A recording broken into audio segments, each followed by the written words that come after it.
नारायण राणेंना अपुऱ्या माहितीच्या आधारावर ते बोलले. भारतीय जनता पार्टी 40 वर्ष मी काम केलं. भाजप वाढवण्यामध्ये विस्तारामध्ये माझंही योगदान आहे. काला शून्य. भारतीय जनता पार्टीमध्ये एकही खासदार नव्हता महाराष्ट्रामध्ये. तेव्हापासून माझी वाटचाल भाजप वाढवण्यासाठी होती. हे राणेंना माहीत नसावं. आत्ता राणेसाहेब आयत्या पिठावर रेघोट्या मारत आहे. जो भाजप वाढला ते वाढल्यानंतर राणेसाहेब या पक्षामध्ये आले काँग्रेसमधून.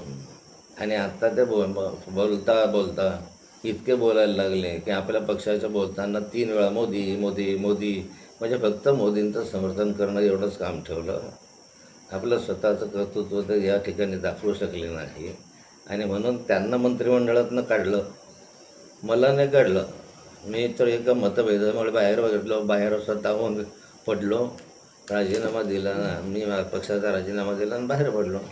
राणेसाहेबांना मी सांगू इच्छितो की आज जो भाजप आहे त्या भाजपवर तुम्ही आज उड्या मारताय.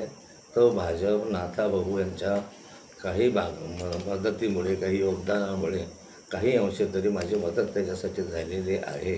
आणि त्यामुळे आपण जे बोलता आहे ते योग्य नाही आहे. आणि या संदर्भात मी सांगू इच्छितो की मी बोलत असताना मी म्हटलं आहे की उशिरा सुचलेलं शहाणपण आहे, परंतु पंतप्रधानांनी केलेलं आवाहन आहे त्याचं आपण पालन केलं पाहिजे असं मी म्हटलेलं आहे.